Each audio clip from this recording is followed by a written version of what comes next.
Good evening, Africa, and welcome back to Late Night with Nike Oshinowo. As Africans, I'm sure you'll agree that we haven't been telling our stories for generations. But I'm sure also that you'll agree with me that we are putting a change to this. We're putting this right, most especially tonight. I'm very excited to be bringing you two gentlemen who are making great strides in this arena. Our first guest, Dr. Imasuen, is phenomenal. Like, just wait a minute and I'll bring him out. Dr. Imasuen, please join me on the Chesterfield. Welcome to Late Night. Doctor, every episode we have someone here, an overachiever such as you. Honestly, because you guys are such overachievers in Nigeria, you know. Doctor, publisher, but then, you know, like a typical Nigerian man, you branched small. Yes, how did this happen that you went to university? Because I think I think the longest degrees are medicine and architecture. Yeah. Architecture, they are lucky. They get 2 degrees in that. Yeah, but if you know you're going to go and sit down and be writing books, why spend all that time studying medicine? I had no idea I was going to be writing books. I started writing in 2005, 5 years after practicing. But I think for the longest time, I think there was this story when my dad heard I was about to be published. He said, I knew you would always write. Really? So I was like, why did you beat me when I was filling the exams? You know, I think, you know, that whole idea of picking no book, you must read medicine or engineering or law. Yes. So for me, it was pretty straightforward. You knew book, well. So they shoved you down the route of medicine. In that case, okay, the hating math, that one, you know, we all get over that. But in that case, no book, study, you know, do sciences. Yeah, exactly. I found that once you do science subjects, then you can't do literature and the likes. No, I could. For us, I think for me and my siblings, we were very lucky in that our dad hated geography. So he said that you learn it later in life was pointless. I think it was the only subject he felt when he was a young person. So he insisted that we all do literature. Right. So my brother's a mechanical engineer. I did literature in secondary school. So that's how come. That's how come you were able to do both. Because I kept thinking, you know, how they didn't allow me to do the two. You go down the science route, or you go down the art route. So basically, because we've gone on to the subject of your dad, born in Ibadan, grew up in Warri. You went to Federal Government College, Warri.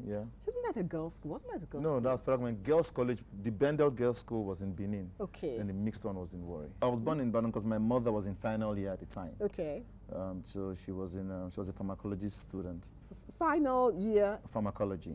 In University of Ibadan. Yeah. But then you went to University of Benin. Benin, definitely, yes, exactly. Okay. Then of course, but she retared as a magistrate last year. Right. She got tired of pharmacology and read law. So it's in the family. It's in the family. Yes. Then you moved to Lagos after graduating. After graduating and the internship and NYSC, I moved to Lagos for a short while. Yes. And then you did your NYSC in 2 different places, in Ebonyi State and then Delta State. Yes. Ebonyi State was very far. I know. Ebonyi State was very far. So the idea was that I was in Ebonyi State for a short while. Then they now posted me to a place called Ishiagu. Lovely, serene place, all tree covered, deep in the forest. Really? And I had to pass 3 bridges, wooden bridges. So the first one, I drove past the first one, drove past the second one. Then by the third one, I had to pass the river bank.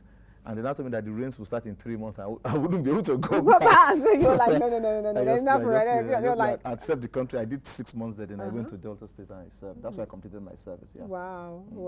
And also to be closer. You know something, this writing thing, because you started writing way after that. Yeah. Yes. So really, you had a lot of beauty that had been. Yeah, there were a lot of stories. Waiting to come out. Yeah, they were. Waiting to come out. Went to university. Studied medicine, etc., etc. Which one was the mortgage banking thing again? My dad is a mechanical engineer, but got tired of the old business. They set up a mortgage bank in the 80s. In 91, as soon as they were giving licenses out. So by 2009, 2010, he was in need of assistance. and I was in Benin. So and of course there was a crisis in the family, so I just came home and family business. Family business. Yeah, exactly. So I ran it for about 2 years. Business. Yeah, till it got better. Then I left again. Then that's when I started running the publishing firm. And you know something? It's very unusual for you to be an author and a publisher. Yes, it is. I'm not. I'll revisit that. Okay, I'll later. But so your first book, To St. Patrick. 2008? Was that? That was when it was 2008. Yeah. I mean, was that an ode to Catholicism or? No. It was it's a bit of a the patron saint of. Yeah, it's the patron saint of Nigeria. That's funny thing. Yeah, I found out later. St. Patrick. I wish I knew. The patron saints of the Irish, no? And Nigeria. Irish and Nigeria. Yeah, exactly. Isn't that interesting? Yeah, we have more in common than just Guinness. And green colored flags. Yeah. And green colored flags. Exactly. My first novel was about something from your hometown now. See, let's not go there. You know I'm going to walk away from it because this guy knows a lot of dirty secrets about it. I'm going to come back to that. I'm really excited about how he got to these books. I mean, especially the ones I have here because I love the ones that I love, honestly. But I want to know how you got here. Yeah. You're an author. Your very first book, To St. Patrick. Yeah, it was published in 2008. It's about it's a murder mystery set in an alternate Nigeria where Murtala didn't die in 76. I know, like a Nigeria where Murtala Muhammad didn't die. Yeah, in 76. In 76, yeah. I think that's just... So it's in 2003 in this Nigeria, and it allowed me play tricks with the setting of the story. So I could what we call world building in fantasy fiction, where I could basically create a Nigeria and set my characters in it. It was narrative work, let's put it that way. Okay. Yeah, so it was the first book, and I found out that my publisher, who is now my boss. I'm going to give to my guest first. Oh, thank you so much. Thank you very much. Thank you. Thank you. So I found out that my publisher, who is now my boss, basically discovered me based on that novel, because I sent a traditional, I'd bought Popular Hibiscus, which was their first book. Yes. And I went through and I saw the address, and I sent a letter saying that I'd written this stuff, these were excerpts from the story, this is what the story was about. And about a month later, I'd forgotten I sent the email because I'd been sending submissions to overseas publishers and getting rejected. And I got a phone call. Hello, my name is Mukhtar Bakar. I was walking back to the clinic that day. He said, I said, yes. He said, I'm the publisher of Farafina. Farafina is our imprint, our literary imprint. Yes. Have you ever seen when they say people dig way for telephone? I double it. I said, well done, sir. So from there was a sentence he said, and he's forgotten he said it. He said, young man, you can write too. Wow. And I would like to see you. Do you think everyone has that in them? Do you think everybody can write? No. No. I thought so before, but I'm now working in publishing. Okay, so you don't think I read a lot of submissions. So this alternative Nigeria that you wrote about, where Murtala Muhammad didn't die then, didn't Chimamanda, one of your writers, you have to send that to me. I'd love to read that. I'd love to read that. I love these fictional pieces. It's a good way to examine now. To examine now. Yes. It's a good way to examine now. It's, you know what I like? Your willingness to actually look back and tell the story, step by step by step of how you got here. Yeah. That is just phenomenal. Thank you for that. Yeah. So does this show, for example, this remarkable education you have, which is fully Nigeria-based, doesn't this show that our education works? Our education system, or is it that it shows that it used to work? Yes. Because you are like a phenomenal specimen of what our educational system. Or in spite of?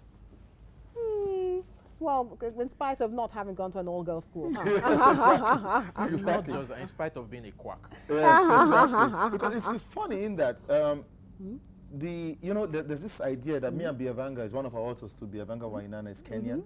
Lovely gentleman.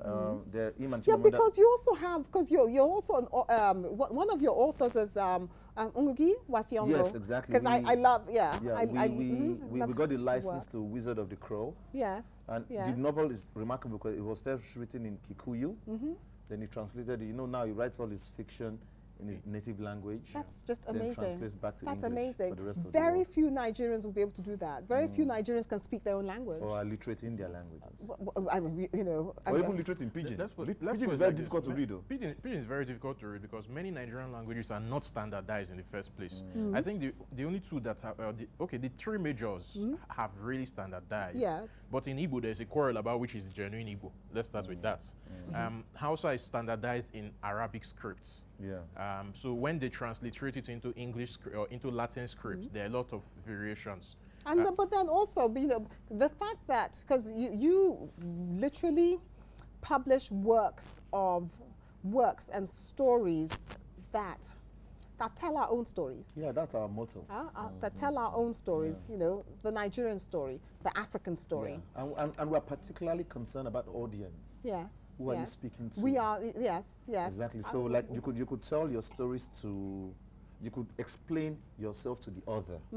It's for us by us. Exactly. It's for us by us. So, you know. So why this approach? Is it because basically the whole world is writing for the rest of the world? No. We need to write for us. No, I think it's complete. I think it's, you have to take it back a bit. So 2003, 2004, something was happening in 2 or 3 different places.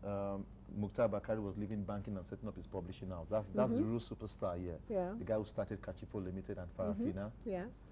And of course, Bibi Bakari and Jeremy Witt were starting Cassava Republic a year At the later. same time. Then of course, at that point in time, Adewale Maja-Pearce was starting the New Gong. So there was this, it was a similar movement completely ignored that started then. Of course, Chimamada's first novel published in Nigeria. And there was just those things. And I think from that bubbling up was a recognition that there was a renewal of the middle class and people had purchasing power to buy You these know, books. you already mentioned Mr. Maja-Pearce, so I'm actually going to just introduce him very quickly. My next guest really is the gentleman he just mentioned, Mr. Adewale Maja, another phenom. I'm going to ask him to please join us, take a seat on the secretariat. That way we can continue this together. How are you? You know, you look like a hippie.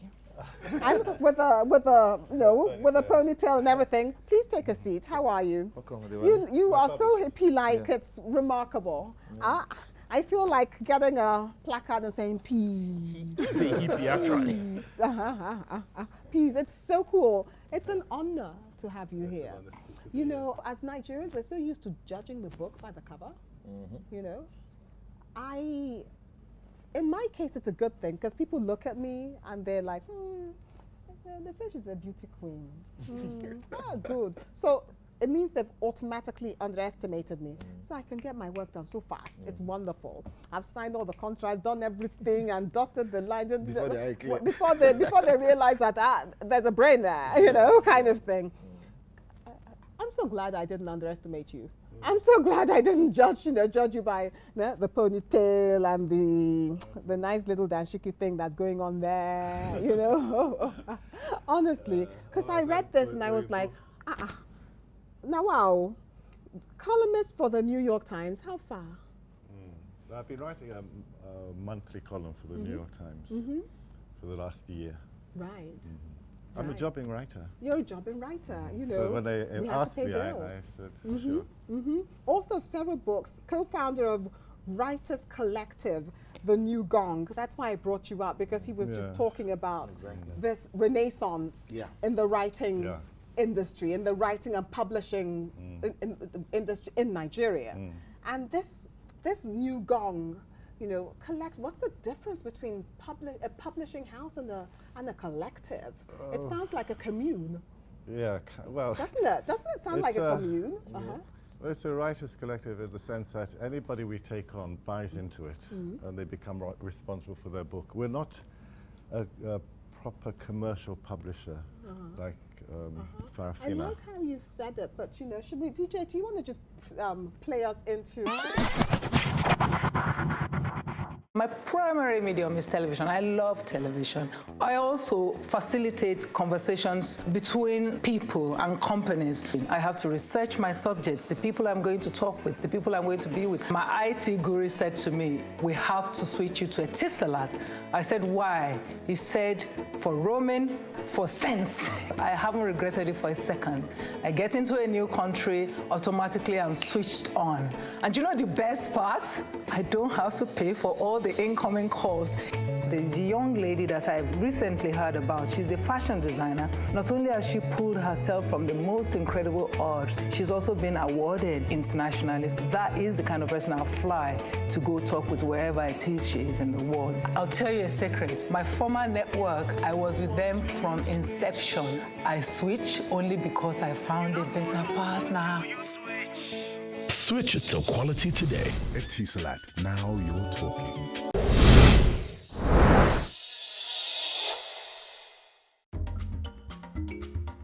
I live abroad, and I've always looked for an easy and convenient way to carry out banking transactions in Nigeria without any hassle. But now, I can. With my first diaspora account, I could monitor cash flow into my account via online banking, save in order to invest in businesses, pay my staff salaries, and even pay money directly into my loans account, like I live in Nigeria. I can explore so many other financial advisory services easily and still use my Naira MasterCard anywhere in the world. Join me. Make the switch to seamless and convenient banking solutions today, wherever you are outside Nigeria. Choose First Diaspora from First Bank. Every day starts with a vision. And as the saying goes, if you believe you can fly, you will. Flying demands the best of safety procedures, and that is why we are abreast of global standards delivered by top technicians using some of the most advanced technologies. At Arik Air, we don't just believe in flying, we are passionate about the flying experience. Arik Air, Africa's fastest growing airline. Welcome back, viewers. We're still with Doctor, and we're still with Mr. Maja-Pearce. We were talking about this commune that you set up. You know, okay, so I get the idea of the commune. No, it's not a commune. It's a writers' collective. The collective. But we don't all live together. Now the commune. No, it's the ponytail. Yeah, it's the ponytail. No, the writers' collective. So I get the collective. Right. Okay, I get that. You know, everyone that joins buys into it, and you know they're responsible for their own book. I get that, and I mean it's wonderful. I'm impressed because you also have like a retinue of books under your belt, as it were. I love this, you know, a mask dancing. I love the you wrote. I didn't know that was you in My Father's Country. Yes, because that's a famous one in Nigeria. Yeah, in My Father's Country. Who's afraid of Wale Soyinka? Is this a bit of a little bit of rivalry? No, not at all. No, not at all. No, it was based on a journey I undertook through West Africa, from Lagos to Freetown in 1989, following a speech Soyinka had given at the National Theatre, in which he really denounced military rule. And at the time, Ikomu was sitting next to him and looking increasingly uncomfortable. Oh dear. So I took it as a kind of motif for the journey, because it was, you know, the late 80s, it was still a time of dictatorship, you know, one-party state, military, blah, blah. And I was working for a magazine which covered freedom of expression issues in London. I was the Africa editor. So I just took that as a kind of title, generic for the journey. So I didn't have anything to say for or against Soyinka. I just I liked his speech, and I used it. You wrote Remembering Ken Saro-Wiwa. Yes. You had a book about that, no, didn't you? Well, it was a long essay which became part of a collection of essays. Yes, I knew Saro-Wiwa slightly. That's good. And I think his execution raised a lot of issues. It did. Isn't it still raising a lot of issues? Very much so. Yes. It's still. I don't see that. I don't see that anything. You know, anything got fixed. But you know, so you have this other hat that you that you wear. Publisher. Author. Oh yeah. Well, I worked for about 8 years as the editor of the Heinemann African Writers series. I was just employed to go through the manuscripts and say which ones we should publish and which ones we can't. So. Doctor, do you think the publishing industry, or if we don't even look at the publishing industry, just the writers, do you think that is changing in Nigeria? Are we getting a lot more writers? Yeah, because you blame Microsoft Office for that. So nobody's having to do real copy and paste where you take razor blade and you sellotape the page and you cut. Just buy a laptop, install Microsoft Word, you can be a writer. You can be a writer. There's no real, what's the word? There's no qualification for it. It's just talent, grit, and drive. So there's a flowering. There are a lot more writers, a lot more people who want to write. Before, like I was going to say, Doctor, I'm so sorry to interrupt you, but Mr. Chita, so we have all these people who want to write. And Nigerians, then they right. They like to write. Yeah. But they don't like to read. That was it. It's a big problem. So how far with that? It's a big problem. So who reads all these your books? If Nigerians don't like to read. The problem is that unless it has pretty pictures. No, it's complicated. It's a question of not Nigerians, not so much as reading as what Nigerians read. Worldwide readership is going down. Yes. And in a situation where things are bad, people read aspirational stuff. Yes, yeah, absolutely. and that's a big problem. And it's a self-fulfilling thing. So they tell you, so it's like the 21 ways to make a living and become rich. The person hasn't told you the 22nd, which is write a book about 21 ways to make a living and become rich. Abby, Doctor, because I have so many questions for you, and I know I'm fast running out of time. You know, I'm going to shoot these questions to you. Question number one. Yeah. The realities of becoming an author, a successful author in Nigeria. Yeah. I mean, so I have my computer. I've written the book. I've come to see you. You've published it. How are they going to get my books? The distribution networks are pretty bad, so we normally No, have... they're not. They're non-existent. Yeah, thank you. Much better. So that was being euphemistic. So we put them out in shops. Okay. There are a few startups now trying to create new distribution channels. Okay. Then, of course, there's this struggle with the Ajengole book market, who's trying to legitimize the pirate money back into the streamline. Almost like what happened with the Alaba in the early noughties. Yeah, exactly. Okay. So it's happening slowly. But slowly, so normally that they have to go and look for the books. Okay. But roadside books in the go slow, all pirated. Okay. Okay. Really? Yeah, all pirated? All. Now, question number two. We don't have a New York bestsellers list here.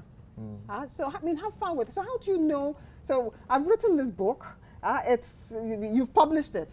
They're finally able to get 1-2 copies. How do you know how many copies I'm able to sell? How do you know which one is best, which one is, The word in publishing is called discoverability. The ability for the audience to know which to go for. I want a New York bestsellers list. I want one of those. Yeah, the papers need to get it done. Absolutely. That's one is a systemic problem. Mr. Chita, work on it. Work on it. You know, my last question for you. Yeah. My last question is, how come no one has given me a book deal since? I run a publishing house and you just write the book and call me my darling. Thank Take card. Eghosa is always dropping his card everywhere. Ladies and gentlemen out there, they say, ask and it shall be given unto you. So thank you so very much for coming. It's lovely to meet you guys. It's a huge honor for you to have come, honestly, especially a jobbing writer that doesn't have time for this kind of stuff. Thank you so very much for coming. You're a father of twins. Yeah. I'm a mother of twins. You do know that? Brilliant. Yeah, absolutely. He's a twin. Yeah, he's a twin. Well, I'm not a twin. You're not a twin. They put the mold after the meeting. You know what I'm saying. Thank you so very much. Thank you.